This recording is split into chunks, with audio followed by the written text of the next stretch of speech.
Welcome back friends इन marathon class number 3। तो आज की जो मैराथन क्लास है ये VLW और FAA की जीके पोर्शन पर रहने वाली है। इससे पहले की जो 2 क्लासेस हैं प्ले लिस्ट में जाकर आप देख सकते हो।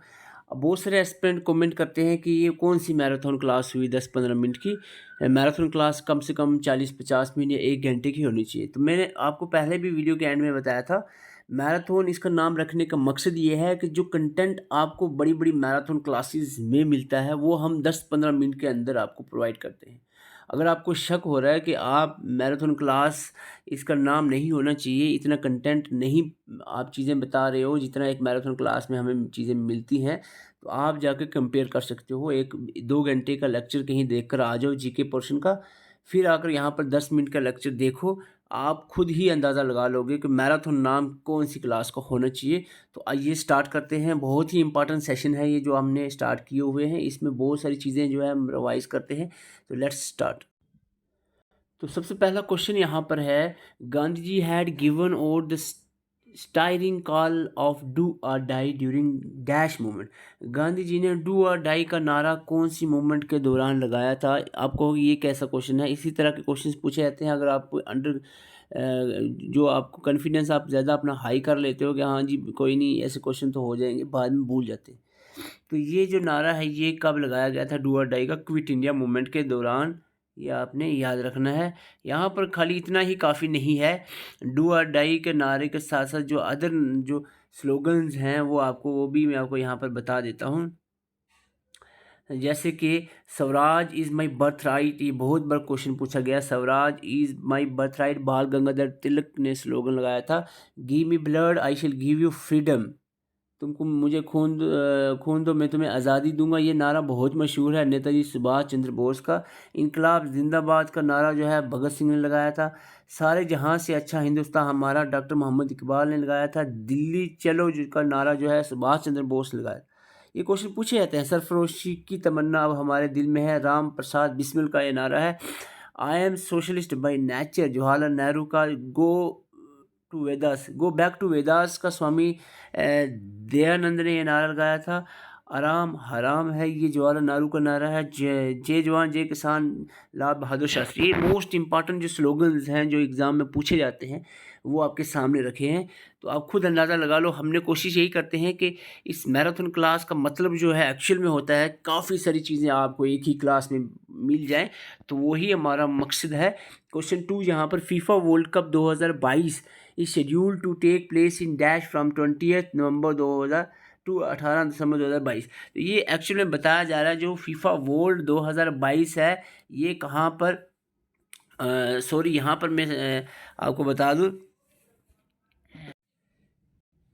इस शेड्यूल नहीं आएगा, एक्चुअल में हो चुका है तो 2022 में। तो ये आपको बताना है फीफा वर्ल्ड कप 2022 का कहाँ पर हुआ था। बहुत मशहूर होता है फीफा वर्ल्ड कप और सबको पता होगा, ये कतर में जो है फीफा वर्ल्ड कप 2022 का हुआ था। अब जो है क्वेश्चन ये भी पूछा जा सकता है 2024 का फीफा वर्ल्ड कप 26 का, सॉरी 22 जो है कतर में हुआ, तो 26 का जो है 26 का एक बड़ी इंटरेस्टिंग बात है कि 26 का जो फीफा वर्ल्ड कप है 3 कंट्रीज़ में होने वाला है, कनाडा, मेक्सिको और यूएसए, तीनों में ये होगा।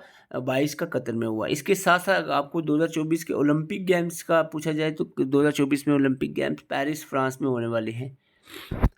तो आई होप ये स्लाइड भी आपके लिए एक इम्पॉर्टेंट रह सकती है। तो आगे बढ़ते हैं। क्वेश्चन नंबर 3 कह रहा है कि सत्रिया जो है is a classical dance from which of the state. Sattriya, देखो मेरी सेहत बहुत ख़राब है, गला ख़राब है, कोल्ड हुआ है, लेकिन फिर भी मैं कोशिश कर रहा हूँ। तो बहुत सारे एस्पिरेंट एग्ज़ाम सर पे आया होता है, थोड़ा सा भी कोई परेशानी आएगी तो पढ़ना बिल्कुल छोड़ देते हो। ऐसा नहीं करना है, अपने आप को मोटिवेट रखना है और आप तैयारी बिल्कुल ज़ोरों पे रखें। अब बिल्कुल टाइम नहीं है आपको ऐसा कि आप लटर मस्ती करो। सत्रिया क्लासिकल डांस जो है ये है कौन सी स्टेट का आपको बताना है, तो यहाँ पर आपको असम का जो है ये क्लासिकल डांस है, सत्रिया असम का। आपको यहाँ पर कल्चर और हेरिटेज का जो कंसेप्ट है वहाँ से आपको ये क्लासिकल डांसेस की बात करें तो 8 ही हैं, बिल्कुल आसानी से आपको याद हो जाएंगे। जैसे कि भारतनाट्यम तमिलनाडु का है, कथक जो है उत्तर प्रदेश का, कुचिपुड़ी आंध्र प्रदेश का, उड़ीसी उड़ीसा ये नाम से पता चल रहा है, इसको याद करने की जरूरत नहीं।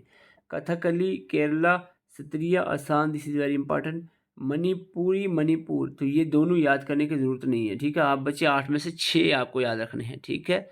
6 आपको याद रखने हैं, जिसमें से 2 केरला के हैं, कथकली एंड मोहिनीअट्टम, ठीक है। तो ये केरला के 2 हैं, आपको ये केरला के याद रखने हैं। इसके साथ-साथ कथक उत्तर प्रदेश, कुचिपुड़ी आंध्र प्रदेश और सत्रिया असम। सत्रिया अभी क्वेश्चन में बताया मैंने, असम।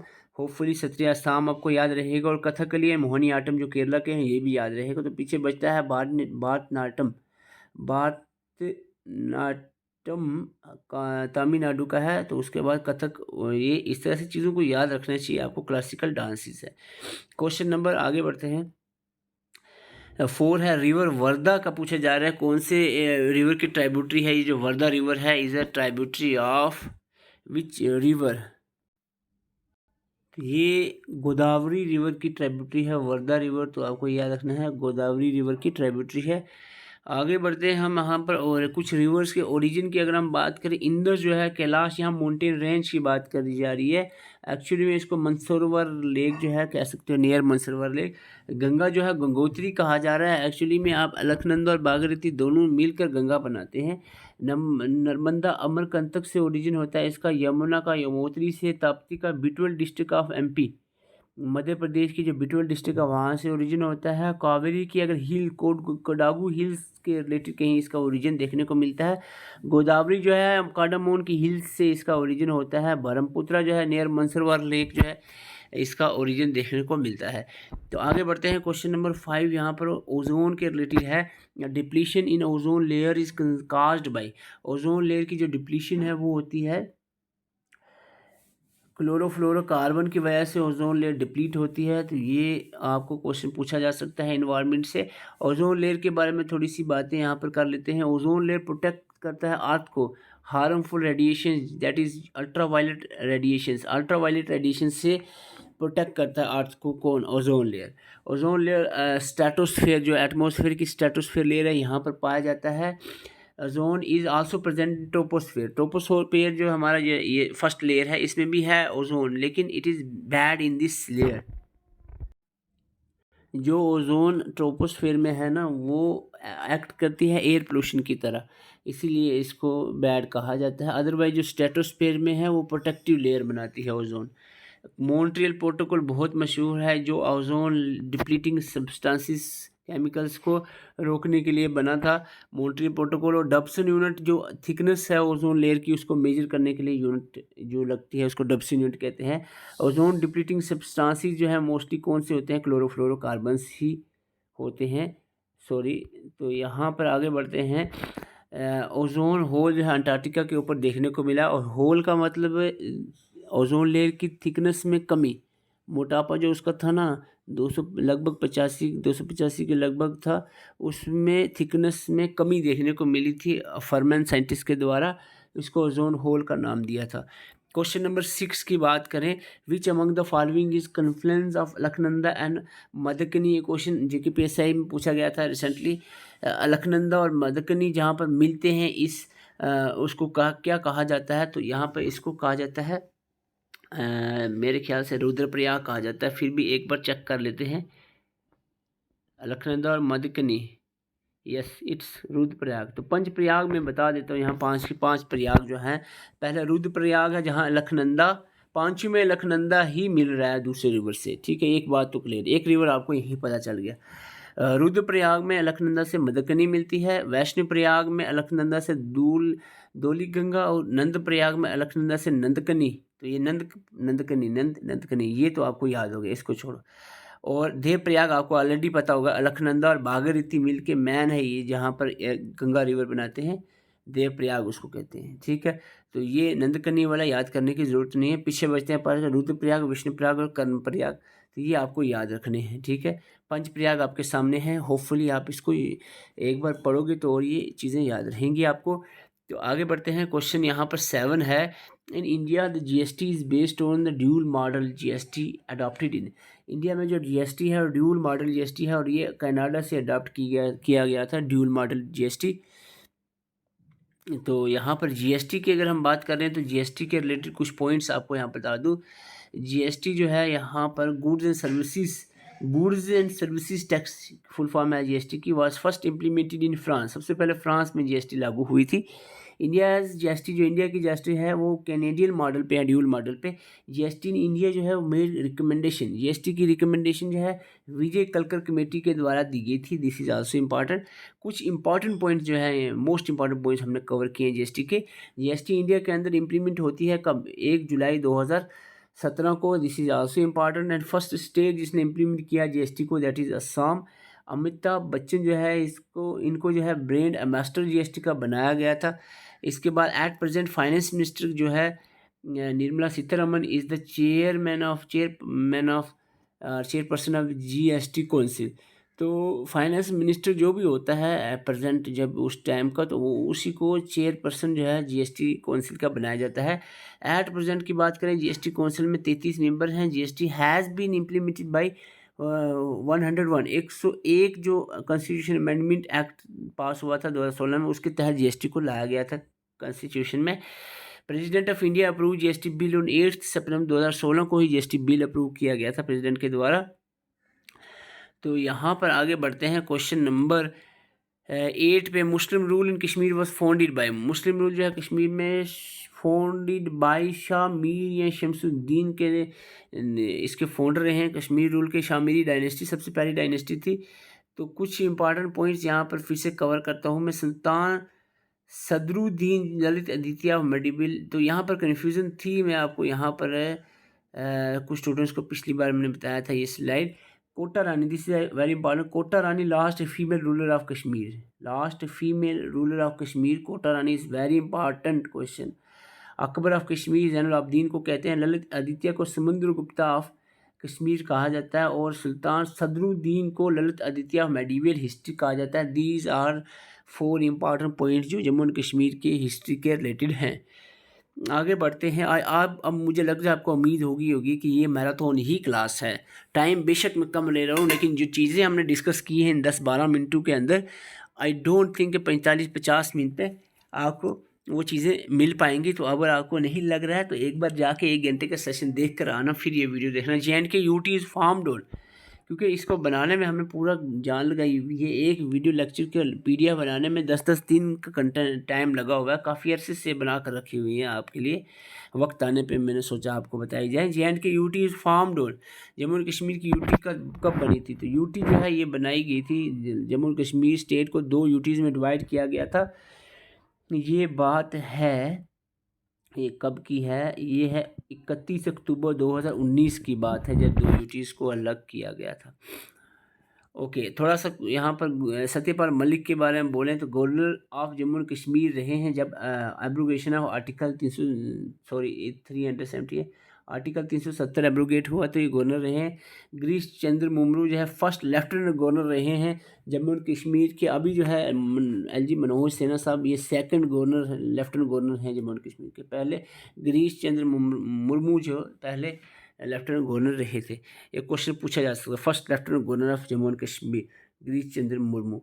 ओके, और जम्मू एंड कश्मीर का जो एब्रोगेशन ऑफ आर्टिकल 370 हुआ था तो सत्यपाल मलिक जो है तब गवर्नर थे। JNK रीऑर्गेनाइजेशन एक्ट के रिलेटेड थोड़ा सा ये याद रखना कि बिल जो है वो राज्यसभा में 5 अगस्त 2019 को इंट्रोड्यूस हुआ था एंड पास उसी दिन हो गया था। लोकसभा से 6 अगस्त को पास होता है ये बिल और 9 अगस्त को इसको प्रेसिडेंट के साइन हो जाते हैं। और फाइनली जो है 31 अक्टूबर 2019 को जो है रीऑर्गेनाइजेशन एक्ट जो है ये फोर्स में आता है, जब 2 UTs बनाई जाती हैं 31 अक्टूबर को। तो कुछ इंपॉर्टेंट और पॉइंट्स है जहाँ पर ये देख सकते हो आप। सीटें भी इंक्रीज़ कर दी गई हैं, रिजर्वेशन भी है, 24 सीट्स वैकेंट भी हैं POK के लिए रखी गई। ये कुछ चीज़ें जो है आप इसमें रीड आउट कर सकते हो। तो आगे बढ़ते हैं। Question 10, who was the first governor general of Bengal. Bengal के पहले गवर्नर जनरल जो रहे हैं वो हैं, गवर्नर जनरल की बात चल रही है तो ये वैरन हेस्टिंग होने चाहिए आई थिंक। तो गवर्नर जनरल की बात चल रही है तो वैरन हेस्टिंग ही रहेंगे बंगाल के पहले गवर्नर। कुछ इंपॉर्टेंट गवर्नर्स का यहाँ पर मैं जिक्र करूँगा जो हिस्ट्री में आपको याद होना चाहिए। कान वैलिस परमानेंट सेटलमेंट जो है इनके दौर में आई थी। वेलेस्ली के दौर में सब्सिडरी अलायंस आया था। विलियम बेंट्रिक के दौर में सती को एबॉलिश किया गया था। और first governor general of India जो है ये विलियम बेंट्रिक थे। इंडिया के फर्स्ट गवर्नर जनरल बंगाल के वैरन हेस्टिंग थे, ये याद रखना, कंफ्यूज नहीं होना। लॉर्ड डलहौसी जो है ये डॉक्ट्रिन ऑफ लैप्स इनके दौर में आया। Railway, first railway in India में 1953 में इनके दौर में आया। वुड्स डिस्पैच एजुकेशन के रिलेटेड एक्ट पास हुआ था, ये भी इनके दौरान। कैनिंग की बात करें 1857 का अवार्ड जो है कैनिंग के दौर में हुआ था। ये कुछ यूनिवर्सिटीज़ बम्बे, मद्रास और कलकत्ता भी इनके दौर में बनी। Last governor general of and first viceroy of India Canning थे। ओके इसके बाद लॉर्ड लिटन की बात करें तो वर्नाकुलर प्रेस एक्ट जो है 1878 का लॉर्ड लिटन के दौर में आया हो। लॉर्ड रिपन इल्बर्ट बिल आया, फर्स्ट कंप्लीट सेंसस इनके दौर में हुआ। लॉर्ड डफरिन की बात करें, इंडियन नेशनल कांग्रेस 1885 में लॉर्ड डफरिन के दौर में बनी। लॉर्ड कर्जन के दौर में पार्टीशन ऑफ बंगाल हुई 1905 में। तो ये कुछ इंपॉर्टेंट था जो मैं आपको यहाँ पर बता चुका हूँ।